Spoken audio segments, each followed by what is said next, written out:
Alhamdulillah, kita akan membahas mengenai kehidupan berumah tangga ini ya. Kalau bicara tentang rumah tangga, pernikahan lah, saya selalu melihatnya sebagai sesuai dengan prinsip Islam ya. Karena memang saya kalau liatin pernikahan itu tiap orang, bahkan mungkin tiap daerah, tiap kalangan punya persepsi yang berbeda-beda tentang pernikahan. Ada yang menganggap pernikahan sebagai penyatuan cinta, kan begitu? Ada juga yang menganggapnya sebagai penyatuan keluarga, dari dua keluarga menjadi satu gitu. Ya, yang kebanyakannya itu tadi yang saya sampaikan, Bu. Mereka menganggap pernikahan sebagai sebuah penyatuan cinta. Jadi kayak sebuah pernikahan itu seolah-olah harus dibangun dengan rasa cinta di antara keduanya. Gitu. Nah, sementara Islam tidak menganggap pernikahan seperti itu. Islam tidak menganggap pernikahan sebagai penyatuan cinta dari seorang laki-laki dan seorang perempuan. Gak gitu konsep nikah dalam Islam. Konsep nikah dalam Islam adalah ibadah. Nah, ini luar biasa ya. Sebab kalau saya perhatikan, kalau dikatakan bahwa konsep nikah itu adalah penyatuan cinta, itu kan berarti asasnya, dasarnya itu kan cinta. Kalau cintanya itu hilang, dan memang cinta itu rasa, hati. Rasa hati itu berbolak-balik. Hari ini cinta, kita nggak tahu 5 tahun lagi. Jangan 5 tahun lagi. 5 bulan lagi kita nggak tahu. Jangan 5 bulan, besok rasa hati kita sama dia kayak gimana, kita nggak tahu gitu. Jadi teman-teman saudaraku sekalian, orang yang menganggap bahwa pernikahan adalah penyatuan cinta dua orang gitu ya, antara laki-laki dengan perempuan. Nah, ini kemudian menjadi tidak layak diteruskan pernikahannya apabila mereka merasa sudah tidak ada lagi cinta di antara keduanya. Kan begitu? Karena kan dasarnya udah nggak ada. Ngapain bangun atasnya kalau dasarnya udah nggak ada gitu. Nah, sementara konsep nikah dalam Islam itu seperti yang tadi saya sampaikan. Konsepnya adalah ibadah gitu. Katanya Nabi Muhammad alaihi wasallam, "An-nikahu sunnati. Faman raghiba an sunnati falaysa minni." Nikah dalam pandangan baginda kita Nabi Muhammad, an-nikahu sunnati. Nikah adalah jalan hidupku. Faman raghiba an sunnati, siapa yang tidak setuju dengan konsep pernikahan, bukan yang gak nikah ya, tapi tidak setuju dengan konsep pernikahan. Karena zaman sekarang ini banyak sekali orang yang tidak setuju dengan konsep pernikahan. Di Jepang itu mereka sampai menghadiahkan banyak hal buat orang yang mau nikah dan mau punya anak. Karena mereka kekurangan anak-anak kecil. Karena mereka nih rata-rata orang Jepang udah tua-tua. Ya. Mereka sampai pengen punya banyak generasi gitu. Karena rata-rata orangnya udah pada tua-tua. Mereka menganggap pernikahan tuh ribet. Jadi mereka gak setuju. Ngapain gitu, hidup harus susah-susah, mikirin mertua, mikirin ipar gitu kan. Nah, kalau menikah kan memang dengan sendirinya kan, kita jadi punya urusan sama mertua, sama ipar. Belum lagi juga urusan sama si laki-laki yang kita menikah itu kan. Ini teman-teman. Jadi kata Nabi Muhammad, "Faman raghiba an sunnati." Siapa yang tidak setuju dengan adanya konsep pernikahan, falaysa minni, bukan termasuk dari kelompokku. Artinya bukan termasuk dari kelompok umat Islam. Dikhawatirkan baginya untuk meninggal dunia dalam keadaan tidak membawa iman Islam. Naudzubillah min dzalik. Nih kelompok-kelompok orientalis, kelompok-kelompok yang menjunjung tinggi modernisasi, kemudian menganggap kalau bisa adanya jalinan hubungan tanpa menikah, kenapa enggak? Kan ada tuh masyarakat modern dalam pemikiran mereka ya, modern dalam pemikiran mereka. Nikah dalam Islam, nikah dalam pandangan Nabi Muhammad seperti yang tadi saya sampaikan. Nabi menganggap nikah sebagai sunnah.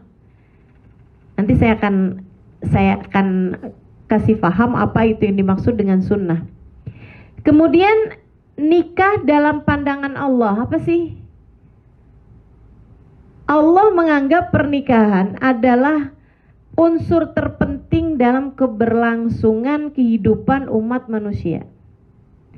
Jadi teman-teman sekalian, ini Allah nih kan bikin bumi ditinggali sama manusia. Ini ja'ilun fil ardi khalifah. Aku jadikan bumi ini berpenghuni untuk beribadah kepadaku. Ma khalaqtul jinna wal insa illa liya'budun. Tidaklah aku ciptakan manusia, jin kecuali untuk ibadah padaku. Nah, keberlangsungan manusia ini kan harus pada punya anak nih. Biar buminya tetap ada orangnya. Kan orang harus pada punya anak. Gimana caranya biar punya anak, anaknya terdidik dengan benar sehingga menjadi wa ma khalaqtul jinna wal insa illa liya'budunnya benar gitu. Untuk jadi hamba-hambanya Allahnya tuh berkemungkinan untuk bagus, untuk benar tuh gimana? Nah, Allah mewajibkan adanya pernikahan dari sejak zamannya Nabi Adam. Ketika Allah memutuskan ini jailun fil ardi khalifah, Allah juga mengaturkan tata cara pernikahan sehingga menjadikan anak-anak yang diturunkan itu pantas, layak untuk bisa menjadi hamba Allah Subhanahu wa taala seperti yang Allah mau mereka ada di atas muka bumi untuk ibadah gitu. Jadi Allah Subhanahu wa taala menjadikan konsep pernikahan sebagai bagian dari keberlangsungan kehidupan umat manusia di atas muka bumi ini. Memperbanyak hambanya Allah. Memperbanyak hambanya Allah Subhanahu wa taala. Gitu ya. Jadi memang nikah itu ada untuk adanya keturunan, itu dasarnya seperti itu. Gitu. Dasarnya seperti itu. Terlepas dari tidak semua orang menikah punya keturunan, tapi memang dasar awalnya nikah itu ada, itu adalah agar keberlangsungan umat manusia berketerusan di atas muka bumi ini sebagai umat yang mungkin untuk bisa menjadi hamba Allah Subhanahu wa taala yang soleh-solehah. Berada dalam pendidikan orang tuanya di awalnya, mendapatkan cukup banyak kasih sayang sehingga mereka bisa merasakan kasih sayang Allah Subhanahu wa taala dan keagungan Allah dalam kehidupan mereka. Begitu. Ma min nabiyyin illa wa nakah. Tidak ada satu nabi pun kecuali semuanya menikah. Ada satu aja nabi yang belum nikah. Karena keburu diangkat. Namanya Nabi Isa. Dan karenanya Nabi Isa nanti akan turun lagi ke atas muka bumi. Diturunkan lagi nanti sama Allah Subhanahu wa taala di atas muka bumi untuk menyempurnakan bagian dari agamanya yang belum dianggap sempurna itu tadi karena belum menikah. Nanti Nabi Isa ini akan menikah dengan seorang perempuan dari umatnya Nabi Muhammad tentu saja ya, yang namanya Radiyah. Namanya Radiyah, dan Radiyah ini nanti akan dapat julukan Al-Gharra. Radiyah Al-Gharra. Al-Gharra itu yang terang benderang wajahnya. Radiyatul Gharra. Dari hal ini bahkan Imam Al-Haddad dulu menamakan putrinya dengan nama Radiyatul Gharra. Kata Imam Al-Haddad, ini udah di zaman akhir, siapa tahu anak saya nanti akan menikah dengan Nabi Isa. Teman-teman sekalian, jadi ini Nabi Isa ini akan turun lagi karena untuk menyempurnakan setengah dari agamanya tadi ini ya, akan menyempurnakan agamanya. Dianggap belum sempurna dengan tidak menikah. Jadi tidak ada satu nabi kecuali semuanya nikah. Gitu.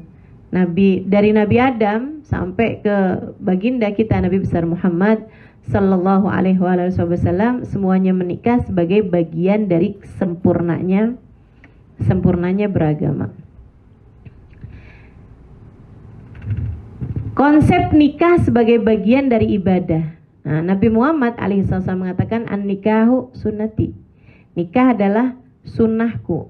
Apa maksudnya sunnah? Apakah sesuatu yang kalau dikerjakan berpahala, ditinggalkan gak dosa? Kan terjemahan sunnah biasanya seperti itu. Yang dimaksud dengan sunnah di sini di kata-kata ini adalah sunnah secara arti kata, arti bahasa, bukan secara arti istilah. Yang dimaksudkan oleh Nabi Muhammad dalam hadis tadi yang nikah sunnati, nikah adalah sunnahku, nikah adalah jalan hidupku. Jalan hidup, pilihan hidup yang dipilih oleh baginda Nabi besar Muhammad sallallahu alaihi wasallam. Yang mana semua jalan hidup pilihan Nabi Muhammad alaihi wasallam menjadi ibadah. Mau itu ibadah wajib, mau itu ibadah sunnah yang dikerjakan oleh kita umatnya.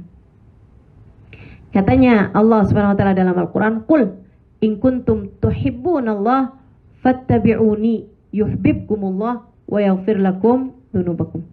Qul, sampaikanlah kepada umatmu ya Nabi Muhammad, in kuntum tuhibbunallah, kalau kalian ngaku cinta sama Allah, fattabi'uni, ikuti aku. Artinya kamu mau dapetin cintanya Allah, kamu mau raih cintanya Allah, kamu konsentrasi untuk bisa dapetin surga, kepengen bisa dapet ridhonya Allah, maka caranya adalah fattabi'uni, ikuti Nabi Muhammad. Nah, pengikutan kepada Nabi Muhammad ini namanya mengikuti sunnah, mengikuti cara hidup, mengikuti jalan hidupnya Nabi besar Muhammad alaihissalam. Dengan cara itu, dengan cara kalian beribadah mengikuti Nabi Muhammad, yuhibbukumullah, kalian akan dicinta oleh Allah Subhanahu wa taala, wa yaghfir lakum dzunubakum, dan akan diampuni dosa kalian oleh Allah. Artinya bahwa mengikuti terhadap sunnahnya Nabi Muhammad alaihi salatu wasalam, itu ya, baik yang kemudian berhukum wajib ataupun yang berhukum sunnah, adalah satu-satunya cara untuk kita bisa meraih cinta dan ridhonya Allah Subhanahu wa taala. Nggak ada cara lain. Termasuk diantara mengikuti sunnahnya Nabi Muhammad itu adalah dengan menikah. Maka menikah ini adalah pengikutan terhadap sunnahnya Nabi Muhammad yang dimaksud dengan ibadah yang dapat mendekatkan kita kepada Allah dan mencari ridhonya Allah Subhanahu wa taala serta mencari cintanya Allah. Jadi ini Islam memandang konsep pernikahan ibadah, teman-teman saudara sekalian. Ibadah. Yang namanya ibadah, kamu jangan ngarepin balasan ketika kamu melakukannya. Ibadah tuh urusannya kamu kerjain sekarang, balasannya ntar. Kan begitu? Semua ibadah kan? Kita kan kayak begitu tuh. Ibadah apa? Ibadah sholat. Kita kerjain sekarang. Apakah ngarepin balasannya di saat sholatnya tersebut itu kamu mendapatkan balasannya? Kan enggak. Puasa, iya lapar. Tahajud, ya ngantuk. Gitu ya. Baca Quran, ya apa? Ngantuk juga. Semua jenis ibadah itu kita ngelihatnya sebagai sebuah perjuangan. Puasa, perjuangan menahan lapar. Tahajud, perjuangan menahan kantuk. Kan begitu ya? Hadir majelis saja perjuangan menahan ngantuk juga. Teman-teman sekalian, jadi semua jenis ibadah itu adalah perjuangan. Kamu nggak bisa ngarepin dapat balasannya di saat mengerjakan ibadah itu sendiri. Kamu akan dapat balasannya sesudah kamu selesai mengerjakan ibadah itu. Demikian pula dengan ibadah pernikahan. Kamu jalanin di dunia dengan cara yang sebenar-benarnya, yang sebaik-baiknya. Jangan ngarepin balasannya di saat kamu menjalankan ibadah tersebut.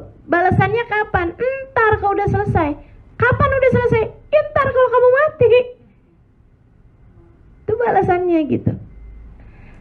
Adapun kalau kamu jalanin dengan cara yang terbaik, kamu bisa dapetin kesenangan-kesenangan, ada kebahagiaan-kebahagiaan dalam berumah tangga.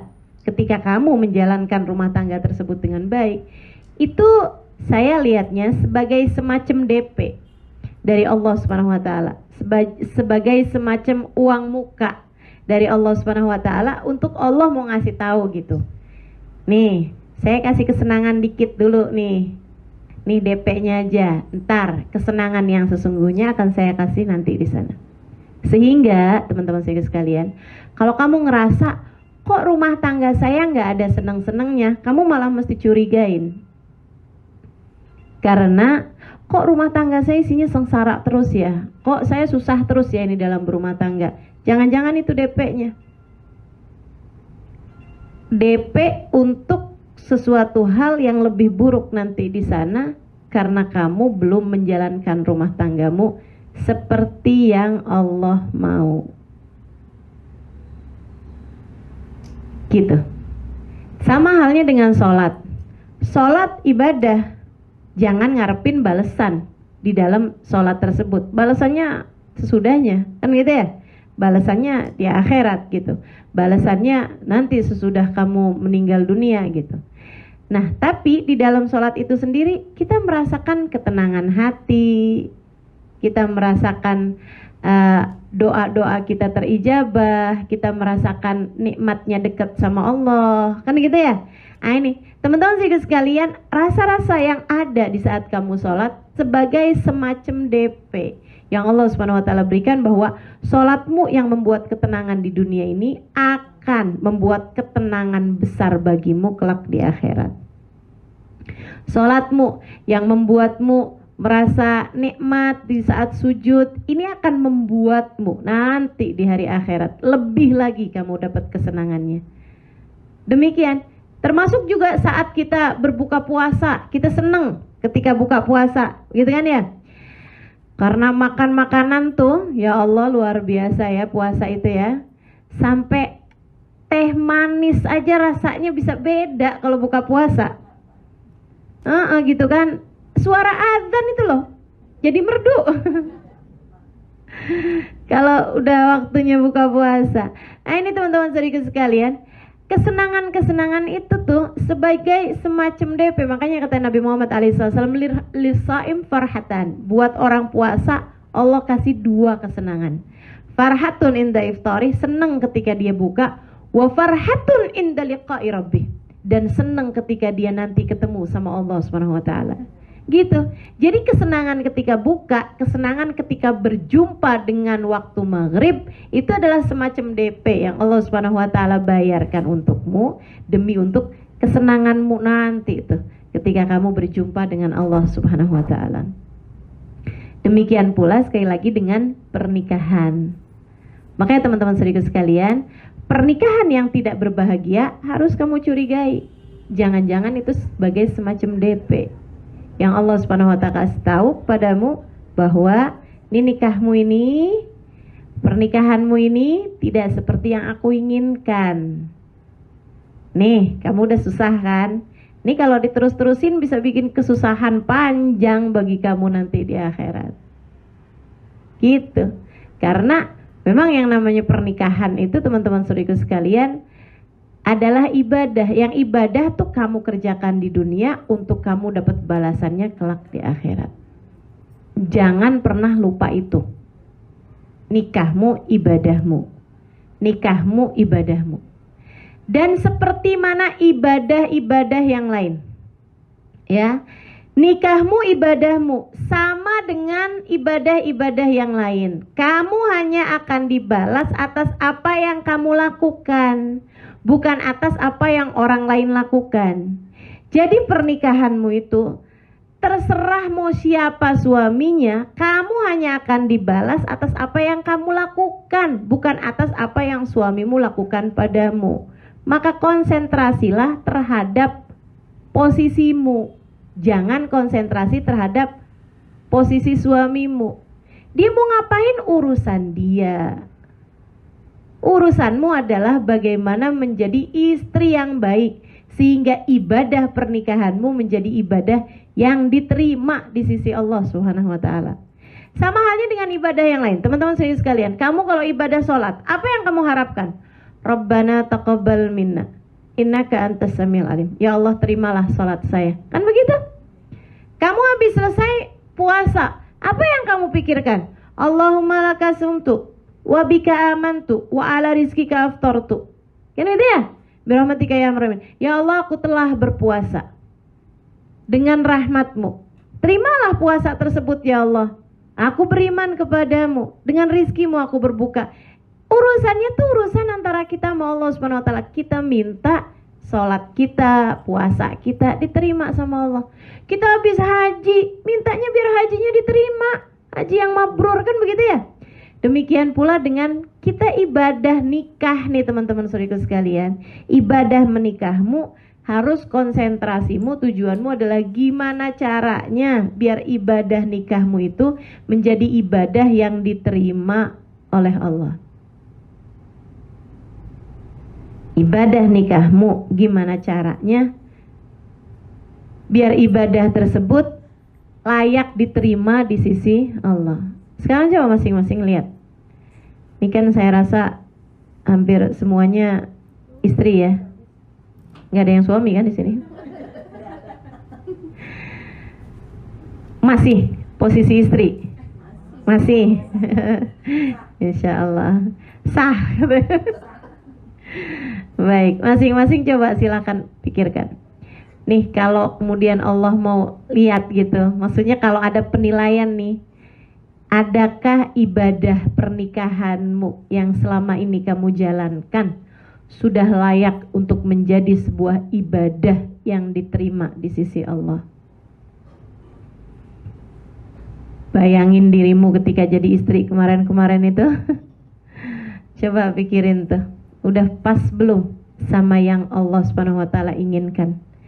Karena sebuah ibadah bisa diterima kalau sesuai dengan apa yang Allah Subhanahu wa taala aturkan, Allah inginkan. Kita kalau sholat tapi caranya merangkak-merangkak semau kita, nggak pantas diterima. Sholat kamu harus ikut aturan. Demikian pula dengan ibadah nikah, harus sesuai aturan baru pantas diterima di sisi Allah Subhanahu wa taala. Lah terus aturannya apa nih biar ibadah kita nih pantas diterima di sisi Allah? Ibadah pernikahan ya. Biar pantas diterima di sisi Allah nih aturannya apa? Semua hal kalau kita mau menjadikannya sebagai sebuah ibadah, misalnya makan. Gitu ya. Saya mau menjadikan makan saya sebuah ibadah yang diterima di sisi Allah Subhanahu wa taala. Atau saya mau pakai pakaian. Agar pakaian saya nih dianggap sebagai sebuah ibadah yang pantas diterima di sisi Allah, saya harus pas sama dua hal. Yang pertama niat, yang kedua cara. Yang pertama niat saya berpakaian tuh apa? Kemudian yang keduanya caranya, maksudnya pakaiannya harus sesuai dengan aturan, cara-cara berpakaiannya harus sesuai dengan aturan, kan begitu ya? Nah itu. Jadi kalau dua hal ini dikerjakan, maka akan menjadikan ibadah tersebut ibadah yang pantas diterima di sisi Allah. Jika kedua hal, niat sama caranya benar. Maka dalam pernikahan juga kayak begitu teman-teman sekalian. Satu niat, dua cara. Itu mesti benar dalam ibadah nikah kita ini. Yang pertama niat. Niatmu nikah buat apa? Nggak sempet mikir ustazah dulu. Asal ada yang ngelamar, alhamdulillah. Iya sih, saya juga gitu. Teman-teman sekalian, saya melihatkan niat nikah kita ini mesti kita benerin nih. Kalaupun kita udah nikah lama misalnya gitu ya, mungkin teman-teman yang lain juga ada yang nikahnya udah lebih lama dari saya, ada yang lebih sebentar, ada yang lebih sebentar juga ya dari saya. Nah ini teman-teman sekalian, kita perbaharui niat nikah kita. Kalau memang kemarin-kemarin nggak kepikiran untuk urusan niat, kita benerin nikah kita menjadi lillahi ta'ala. Saya nikah ini mau nyari ridhonya Allah. Saya nikah ini nih, ibadah pernikahan saya nih, saya mau cari cintanya Allah. Saya mau cari ridhonya Allah. Saya mau cari cintanya Nabi Muhammad. Karena saya mengikuti sunnahnya beliau. Saya mengikuti jalan hidup beliau. Saya mau nyari surga.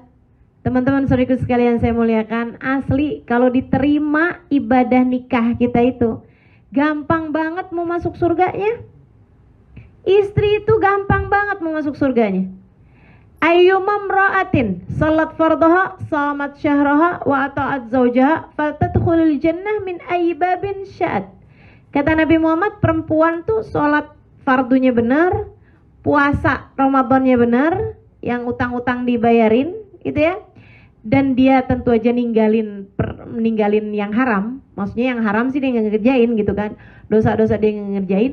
Cuman andai dia nggak punya perkara sunnah, nggak punya sedekah, nggak punya puasa sunnah, nggak punya sholat sunnah, tapi dia punya tambahan ibadah satu ini. Apa itu? Atau azzaujaha, nyenengin buat suaminya, taat sama suaminya, dia jadi istri yang soleha. Kalau dia meninggal dunia, boleh masuk pintu surga manapun yang dia inginkan. Istri itu sama surga dekat. Istri sama surga dekat. Nabi Muhammad bilang, ayu mamra'atin matat wa zawjuha 'alaiha radin adkhalaha Allahul jannah. Kalau ada seorang perempuan meninggal dunia, suaminya belum. Jadi istri meninggal dunia duluan. Ya. Kemudian suaminya ridha sama dia. Waktu meninggal nih suaminya ridha sama dia, adkhalaha Allahul jannah. Allah memasukkannya ke dalam surga. Banyak hal Allah tasamuh, Allah maklumi, Allah hapuskan. Hanya karena dia adalah seorang istri yang ketika meninggal suaminya ridha sama dia. Banyak hal Allah skip. Kamu nih hidup pasti punya banyak kesalahan, pasti punya banyak kekurangan. Kita nih hidup punya banyak kekurangan, punya banyak kehilafan, punya banyak kurang-kurang gitu kan, punya banyak salah. Tapi begitu kita meninggal dunia, suami kita bilang, ya Allah, nih istri saya ridha sama dia ya Allah. Saya ridha sama istri saya ya Allah. Kita meninggal dunia, suami kita bilang ridha ya Allah saya sama dia. Itu teman-teman saudara sekalian, ada banyak hal yang Allah skip. Ada banyak hal yang Allah Subhanahu wa taala enggak peduli gitu. Ini kurang ini kurang ini kurang ini tuh Allah lewatin semuanya. Ada banyak hal yang Allah lewatkan sehingga Allah kemudian adkhalahallahul jannah, Allah memasukkannya ke dalam surga. Surgamu sebagai seorang istri deket banget.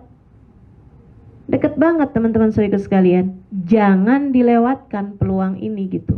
Hanya karena kamu mengikuti keegoisan diri. Hanya karena kamu mengikuti ketamakan hati. Hanya karena kamu mengikuti ambisi, kepengen ini, kepengen itu. Merasa terdolimi, merasa terhianati, dan rasa-rasa lain yang membuatmu lepas dari kesempatan dan peluang untuk menjadi istri yang solehah.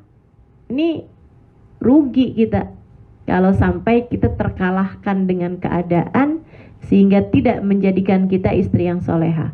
Peluang surga, teman-teman saudaraku sekalian, peluang surga. Ketika kamu menjadi seorang istri yang soleha, surga perlahan-lahan pintunya sedang dibukakan untukmu. Jangan ditutup, sayang. Gak ada yang sebanding, gak ada yang sebanding. Sekali lagi, tidak ada yang sebanding. Mau rumah mewah, mau kendaraan mewah, mau apapun bentuknya, gak ada yang sebanding dengan surganya Allah. Maka jangan pernah mau tukar kesempatanmu untuk menjadi istri yang solehah dengan apapun. Sebab tak ada yang sebanding dengan surga Allah Ta'ala. Ingetin itu. Saya punya jidah. Nah ini luar biasa. Saya kalau inget cerita ini. Jidah tuh nenek ya. Beliau bukan nenek asli. Nenek KW berarti. Maksud saya beliau bukan ibunya ibu saya, tapi beliau adalah nenek sambung. Jadi saya punya kakek sama punya nenek. Saya punya nenek, itu nenek saya kemudian meninggal. Kakek saya menikah lagi. Ya, namanya kan nenek sambung nih kan.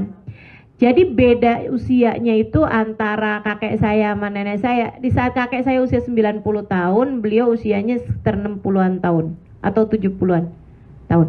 Jadi usianya bedanya di atas 20-an tahun. Kayak 25 hampir 30-an tahun. Beda antara kakek saya sama nenek saya. Gitu kan?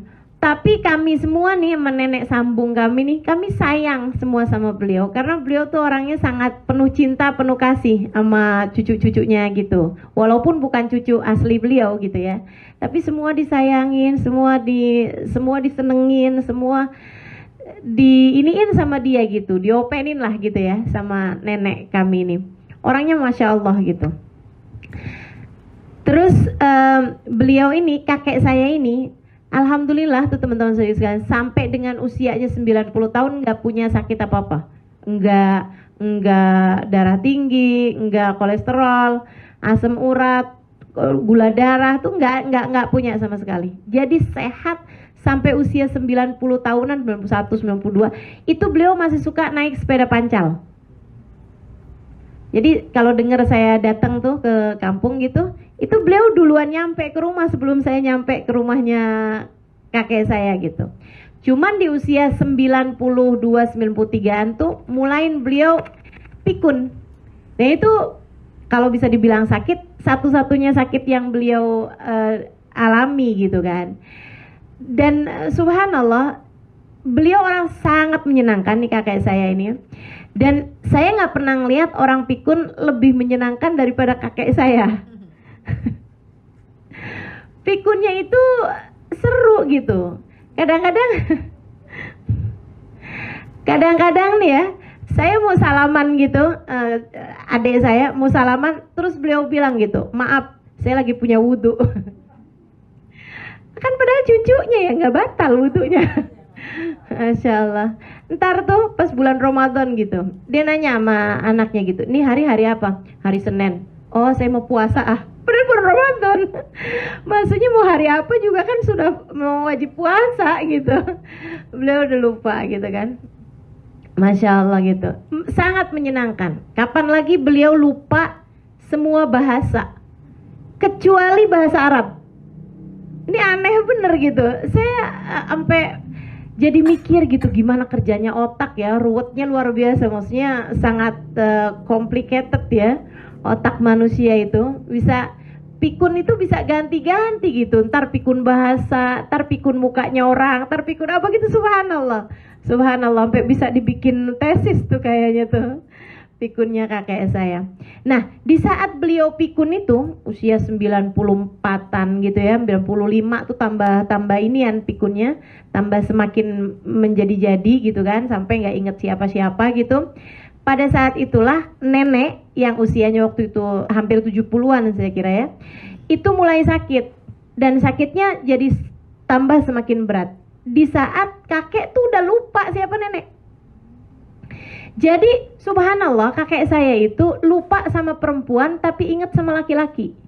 Jadi beliau lupa sama ibu saya yang adalah anaknya, tapi ingat sama abah saya yang adalah menantunya.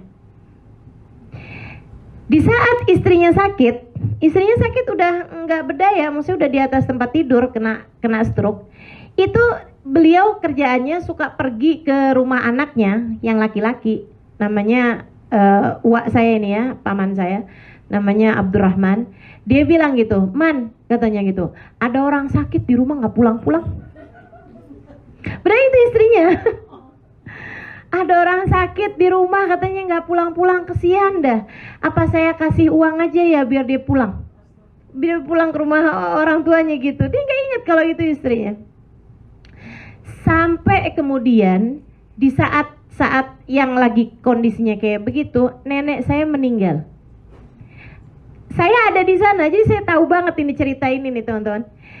Saya lagi ada di sana ketika dapat kabar bahwa nenek itu kayak kena serangan gitu kan. Akhirnya dibawa pergi ke rumah sakit, tapi di jalan sudah habis.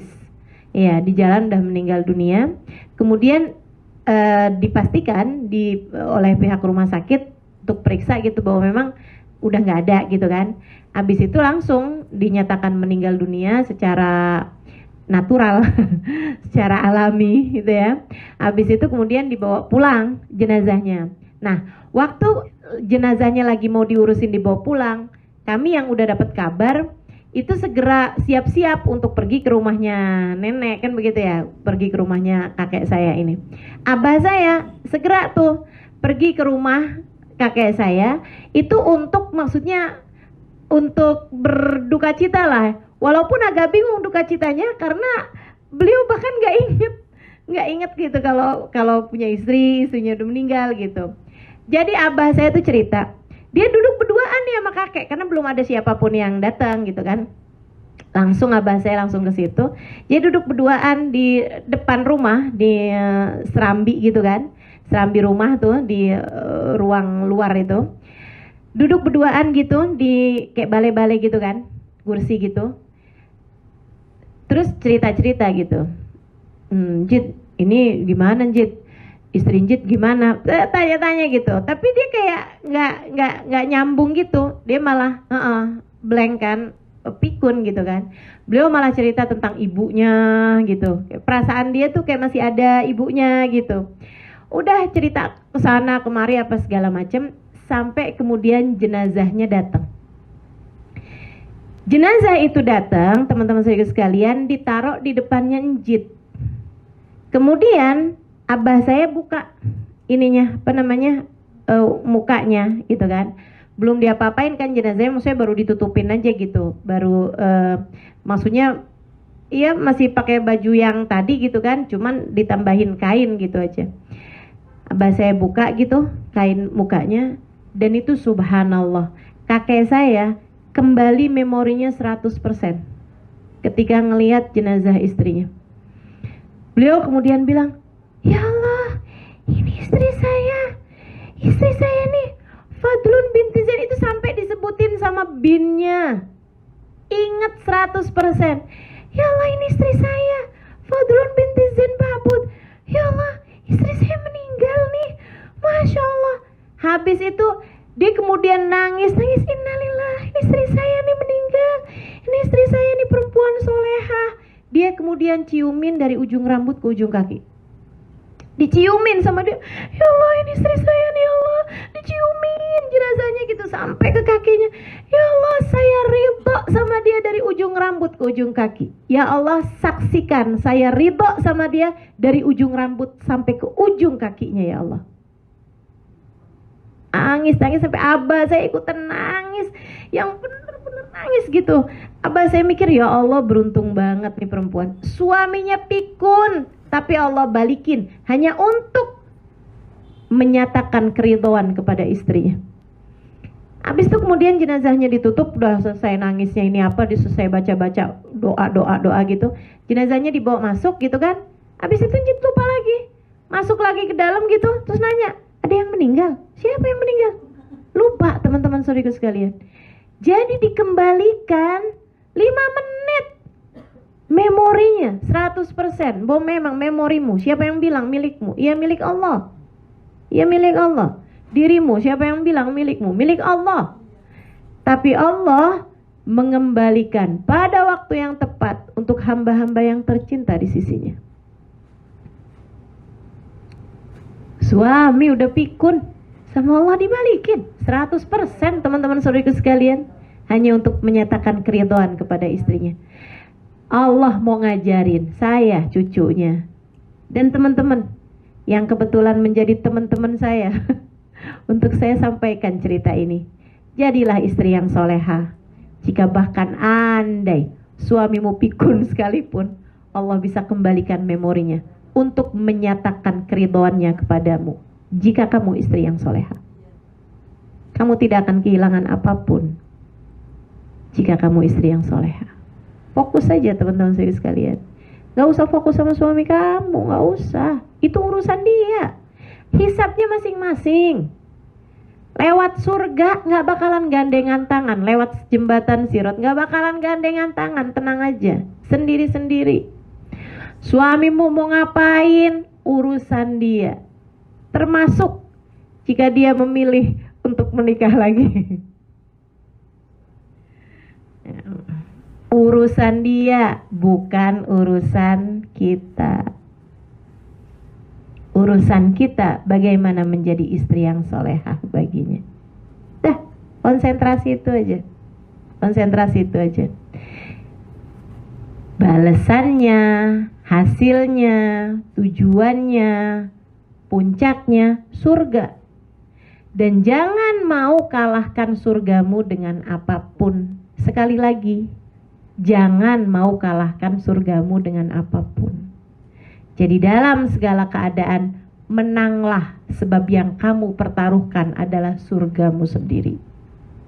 Jangan mau kalah, teman-teman saudara sekalian. Jangan mau mempertaruhkan kebahagiaan akhiratmu untuk mendapatkan keridhaan suamimu dengan kamu kalahkan itu semuanya untuk urusan-urusan kesenangan duniamu yang sifatnya sementara dan seringkali fata morgana. Kamu pikir kalau suami saya nggak begini nih saya bakalan senang? Belum tentu. Belum tentu. Kalau aja saya punya suami yang begini-begini saya pasti senang? Belum tentu. Belum tentu. Kalau saya nggak kawin sama dia nih, saya kawin milihnya sama dia, saya kayaknya senang. Belum tentu. Jadi jangan mau tuh. Itu tuh talbis iblis. Itu tuh kayak permainannya setan, ngerusakin pikiran kita gitu loh, biar kita nggak konsentrasi sama surga kita, sama jalan yang sudah dipilihkan oleh Allah Subhanahu Wa Taala buat kita, teman-teman. Dan insya Allah semuanya biar pada jadi istri yang soleha. Niatin nikahmu mau nyari surga, mau ibadah sama Allah, mau nyari ridha Allah Subhanahu Wa Taala. Satu. Terus yang kedua caranya, ini benerin niat sama benerin cara. Caranya gimana sih? Nabi ketika ditanya, ya Rasulullah, istri yang solehah itu yang bagaimana? Nabi Muhammad kasih tahu, allati asarratka hina nazarta ilaiha, ata'atka hina amarta ilaiha. Terus kemudian hafizat malaka wa nafsaha hina ghibta anha. Nah, ini 3 hal dikasih tahu sama Nabi Muhammad tentang istri yang solehah itu yang bagaimana. Yang pertama, yang menyenangkan ketika kamu memandangnya. Yang kedua, yang patuh ketika kamu memerintahkan kepadanya. Yang ketiga, yang dapat menjaga harga dirinya dan hartamu, ada atau tidak adanya dirimu. Ini 3 hal tuh yang menyenangkan ketika dipandang, yang patuh ketika diperintah, sama menjaga, mampu menjaga harga diri kita, ya, kemuliaan kita, kehormatan kita, ada atau tidak adanya dia, juga mampu menjaga hartanya dia, ada atau tidak adanya dia lagi ada atau dia lagi nggak ada. Kita bahas satu. Yang pertama, yang menyenangkan ketika dipandang. Nah, ini kan sebenarnya batasannya gampang ya. Hanya ketika dia memandang. Maksudnya ketika dia ada depan kita kan. Artinya kalau kita lagi nggak ada depan dia lagi nggak ada di depan mata kita, kan kita bebas-bebas saja sebenarnya gitu. Yang menyenangkan tuh hanya ketika dia memandang. Ini saya tekankan karena gini nih. Ada banyak orang, ada banyak perempuan yang suka lost, yang suka lost itu kehilangan orientasi, kehilangan paham orientasi ya, kehilangan fokus. Ketika gini nih, ada perempuan-perempuan yang saya liatin, ketika dia tidak sedang bersama dengan suaminya, pikirannya mikirin suaminya. Lagi jalan nih sama temen-temennya nih, sibuk aja mau urusan suaminya. Tunggu bentar ya, ini saya mau mastiin nih kalau inian suami saya. Bentar ya, bentar. Dia telepon lagi sama suaminya. Ntar dikit-dikit tuh dia sibuk itu sama suaminya. Di saat dia lagi barengan sama temen-temennya, atau di saat dia lagi hadir acara apa kayak begitu kan. Tapi di saat dia lagi barengan sama suaminya, dia malah sibuk sama temen-temennya. Ada tuh. Siapa orangnya? Saya. Jadi Nabi itu ngasih tahu, kamu harus jadi istri yang menyenangkan. Kapan? Ketika dia lagi liatin kamu. Maksudnya ketika kamu lagi barengan sama dia. Gitu. Kalau dia lagi nggak barengan sama kamu mah bebas. Kamu udah nggak usah menyenangkan dia gitu kan. Nggak usah yang per 10 menit kamu teleponin. Per berapa jam kamu pastikan. Kamu nggak diwajibkan untuk memastikan dia selalu berada dalam keadaan aman, nyaman, kenyang di saat kamu sedang tidak bersama dengan dia gitu. Kamu hanya perlu ketika kamu lagi barengan sama dia. Kalau lagi barengan sama dia, nah tuh, yuk kita sama-sama belajar gitu ya. Ketika kita sedang bersama dengan suami kita, yuk kita sama-sama belajar untuk bisa terkonsentrasi sama dia, untuk bisa menjadikan dia sebagai yang terpenting dalam kehidupan kita gitu. Hanya ketika kita barengan sama dia aja, gitu kan? Iya, konsentrasi kepada hal yang lain, tuh belajar buat dikurangin, gitu kan? Apa yang dia mau kita kerjain, apa yang dia pengen kita lakukan gitu. Kalau dia lagi cerita, ya kita dengerin, gitu ya. Kalau kita ada bikin salah, ya udah minta maaf, gitu. Kalau dia lagi ngomel, ya kita kalau nggak salah salahin.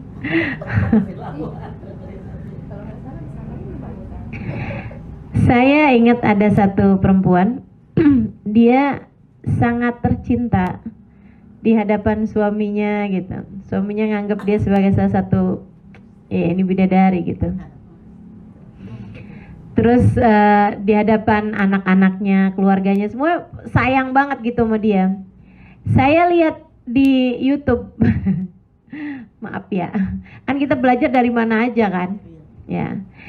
Dia diwawancara, pakai bahasa Arab ya ini ya, orang Arab. Dia diwawancara, gimana caranya dia bisa menjadi kayak teladan gitu buat perempuan gitu kan. Gimana caranya dia bisa sampai suaminya tuh pokoknya jatuh cintanya banget sama dia gitu. Gimana ceritanya sih kok bisa begitu gitu. Akhirnya si perempuan tersebut diwawancara gitu. Dia jawabin pertanyaannya. Ditanya kayak gini nih, salah satu pertanyaannya. Saya ngerasa saya dapat pelajaran, makanya saya sampaikan nih sama teman-teman. Ya mudah-mudahan teman-teman juga bisa dapat pelajaran gitu. Dia ditanya gitu, suami kamu pernah marah nggak? Pernah, dia bilang dulu masih awal-awal nikah lebih sering. Sekarang udah nenek-nenek ya, maksudnya udah kayak umurnya 60-an tahun ke atas gitu. Dia bilang dulu lebih sering, sekarang jarang, tapi pernah suami saya pernah marah. Dia bilang gimana kalau suami kamu marah? Ya, saya dengerin. Terus biasanya suami kan kalau marah ngata-ngatain kita, dia bilang gitu kan. Kan biasa kan, suami kalau marah-marah kan ngata-ngatain kan. Maksudnya dikata-katain kita. Kamu tuh, kenapa sih kamu begini kan begitu tuh. Dia bilang suami saya kan ngata-ngatain saya. Saya dengerin, dia bilang. Tapi saya nggak percaya. Ini aneh nih. Dia bilang, kalau suami saya lagi ngomel-ngomel, kalau suami saya lagi marah, saya akan dengerin. Tapi kalau dia ngata-ngatain saya nggak percaya. Dia bilang gitu. Jadi saya dengerin aja sampai suami saya selesai. Maksudnya sampai dia selesai marahnya. Kalau udah selesai marahnya, saya akan pergi. Kemana katanya gitu kan, katanya siang wartawannya. Dia bilang, kata reporternya, dia bilang saya akan pergi ke dapur. Bukan buat ngasah pisau ya. Dia bilang saya akan bikinin dia teh manis, maksudnya minuman yang dia suka. Dia bilang saya akan bikinin makanan cemilan yang dia suka, maksudnya pisang goreng lah apa gitu. Dia bilang habis itu saya akan suguhin sama dia, saya akan ngajak ngobrol dia seperti tidak pernah terjadi apa-apa. Karena saya tahu orang kalau marah capek. Jadi saya suguhin minuman, saya suguhin makan. Dia bilang biasanya abisnya dia makan, abisnya dia minum, saya cerita-cerita macam-macam. Dia akan bilang sama saya, maafin saya ya. Kan emang gitu kan? Iya. Dia akan bilang gitu, maafin saya ya. Dibilang kayak gitu. Terus kamu jawab apa? Saya jawab iya. Terus dia akan etidar, akan nyari alasan. Saya tuh tadi ini loh. Saya waktu tadi ngomong begini begitu tuh saya enggak maksud kamu begitu. Kan begitu tuh, dia akan etidar, dia akan nyari alasan. Maksudnya dia akan memberikan klarifikasi bahwa apa yang disampaikan itu enggak benar gitu kan, bahwa dia itu memang lagi marah aja begini begitu apa segala macam. Terus pada saat itu dia bilang, saya akan percaya sama dia.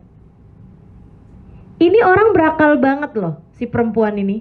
Jadi dia bilang, sampai si pewawancara itu nanya, kenapa di saat suami kamu lagi marah-marah, itu kamu nggak percaya sama omongan dia. Kenapa yang di saat dia lagi maksudnya lagi klarifikasi gitu kan, lagi bilang, saya tuh sebenarnya tadi saya bilang, saya udah nggak cinta lagi sama kamu. Kan waktu yang kalau lagi marah kan biasanya ngomong kayak gitu tuh. Dia bilang saya nggak percaya, tapi pas suaminya udah tenang, udah makan, udah minum, udah reda kemarahannya, kan dia akan bilang, saya tadi tuh nggak beneran loh, saya tuh sebenarnya masih sayang sama kamu, kan begitu tuh, gitu kan? Saya justru percaya, gitu. Dia bilang, kenapa kamu bisa nggak percaya waktu dia marah dan kamu bisa percaya waktu dia udah nggak marah? Dia bilang, karena saya tahu Nabi Muhammad bilang orang kalau lagi marah hatinya dimain-mainkan sama setan. Saya kalau percaya waktu dia marah, artinya saya lebih percaya sama setan daripada percaya sama dia. Saya lebih percayaan sama dia kok daripada sama setan. Berakal nih orang. Jadi kalau suamimu lagi ngomel-ngomel, yaudah biarin aja. Kalau dia lagi ngata-ngatain kamu, saya tuh udah gak sayang lagi sama kamu, saya tuh udah sebel sama kamu, saya tuh udah gak tahan hidup sama kamu gitu. Diliatin aja, tapi jangan percaya. Siapa bilang, alah sayang gitu kok. Nggak percaya saya sama kamu. Liatin aja, tapi nggak usah dijawabin juga ya. Nanti dia tambah marah. Ya udah aja gitu, kayak dengerin gitu kan, kayak ini gitu. Kalau perlu kamu minta maaf gitu kan, ya maafin saya. Udah gitu aja. Kalau dia lagi marah, nih ya teman-teman saudara sekalian, marah kan gak enak. Jangan mau ketularan. Kalau dia lagi marah, udah biarin dia aja yang marah, kamu jangan. Suami saya pernah bilangin saya, dia bilang, ini suami saya ya, nih ucapan dia nih, kadang-kadang bijak. Kadang-kadang. Dia bilang, suami istri itu kayak orang naik ayunan. Ayunannya satu, jadi biarin salah satu aja yang naik, salah satu ngedorong. Jangan terlalu kenceng dorongnya, ntar dia jatuh. Jangan juga terlalu lambat dorongnya, ntar nggak ada seninya, gitu. Jadi kadang-kadang saya kalau ngelihat suami saya lagi marah-marah, oh ini dia lagi ada di atas ayunan. Ya udah, saya ngapain ikutan naik di ayunan tersebut? Nggak usah, saya dorong aja. Dia lagi mau marah, oke. Saya bagian dorong nih sekarang. Kan gitu ya? Jangan kenceng-kenceng, ntar jatuh. Ya udah gitu. Saatnya dia mendapatkan dorongan, mendapatkan semangat. Saatnya kita kasih itu gitu. Jangan kemudian di saat dia marah kita marah lagi, itu sama aja dengan dia naik ayunan kita ikut tumpang di atasnya. Kagak ada yang dorong, jatuh berduaan kita di situ gitu. Jadi seperti itu. Nah kan ada saatnya dia yang perlu untuk didorong, ada saatnya kita yang perlu untuk didorong gitu. Sambil-sambilan berumah tangga, berkawan dalam kebaikan. Itu yang disampaikan Nabi Muhammad alaihissalam. Fa innahunna awanun lakum fi umuri dinikum wa dunyakum. Kata Nabi Muhammad, Nabi ini emang gak ada yang lebih sayang sama kita nih teman-teman, kaum perempuan daripada Nabi Muhammad. Nabi bilang, Nabi Muhammad alaihissalam mengatakan kepada kaum laki-laki, ittaqullah fi nisaikum. Kata Nabi Muhammad di abisnya Haji Wada, itu di khutbah terakhir Nabi Muhammad ngasih pesan sama umat Islam tuh, khutbah terakhirnya Nabi Muhammad. Berapa hari kemudian Nabi Muhammad wafat.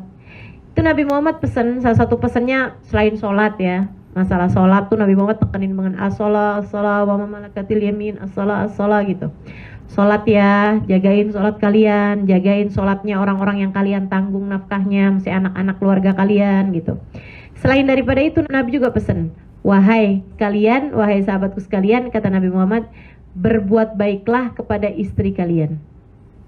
Yang baik sama istrinya.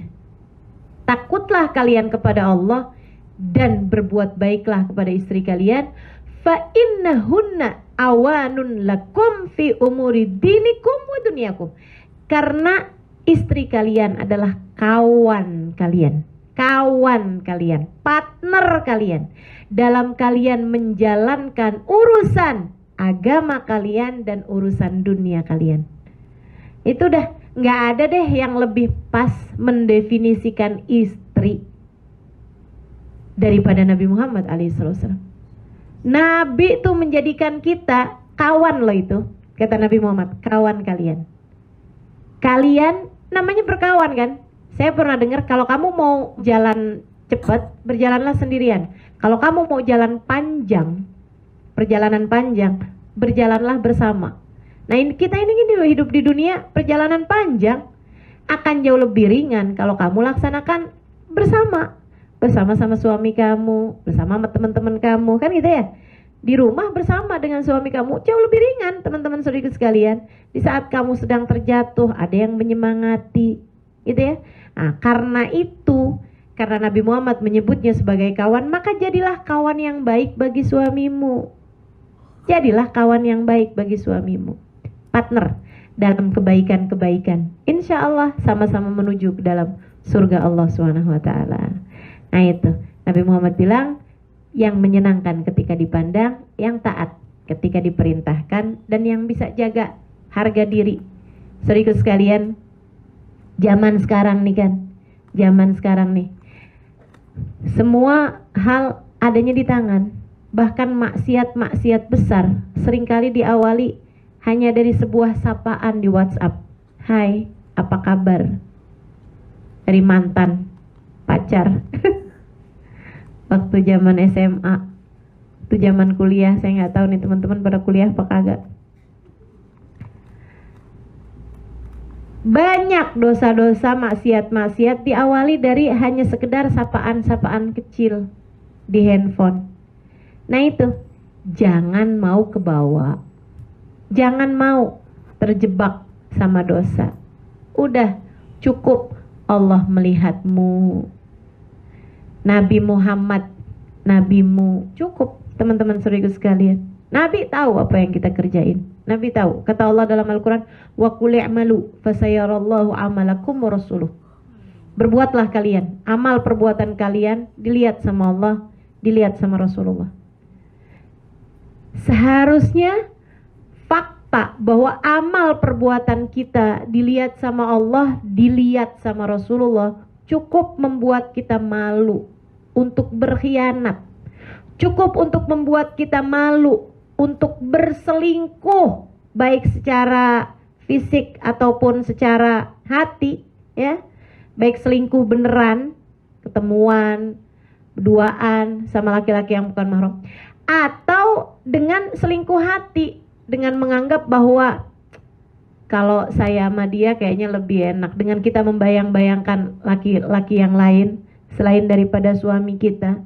Itu teman-teman sekalian, bahwa rasa malu kita kepada Allah, rasa malu kita kepada Rasulullah cukup seharusnya untuk mencegah kita dari berbagi hati kepada selain suami kita, berbagi rasa cinta kepada selain suami kita, sehingga menjadikan kita perempuan yang benar-benar mampu menjaga diri, menjaga kehormatan, memiliki nilai tinggi.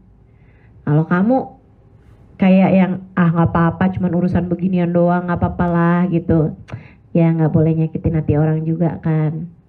Mungkin pertama-tamanya kayak gitu, lama-lama kemudian jadi yang pengen ngasih perhatian. Kamu udah makan apa belum? WhatsAppnya jam 10 malam, di saat dia mungkin sedang terbaring juga sama istrinya, dan kamu mungkin sedang terbaring bersama dengan suamimu. Suamimu mungkin sudah tidur di sampingmu. Betapa sangat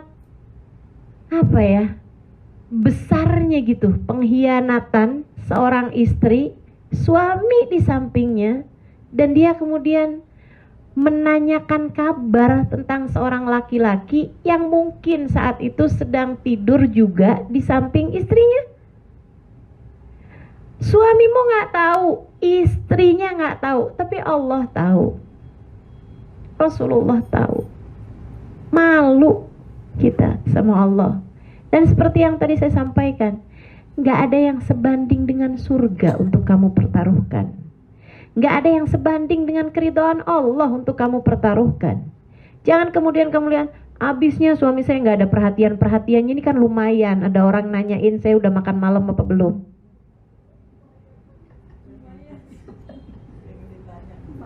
Ayolah teman-teman, belajar untuk bisa jadi istri yang solehah insya Allah. Sebab seperti yang tadi saya sampaikan ya, balasannya, tujuannya, hasilnya adalah surga Allah Subhanahu wa taala. Balasannya, hasilnya adalah ridhonya Allah Subhanahu wa taala.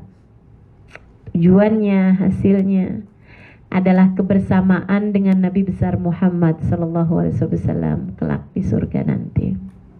Diperkenankan masuk dari pintu surga manapun yang kita inginkan, dan itu seharusnya menjadi cukup alasan kita untuk mampu menjadi istri yang solehah insya Allah. Rabbana taqabbal minna innaka antas samiul alim, tub alaina innaka antat tawwabur rahim. Dawam subhanakallahumma wa bihamdika. Akhir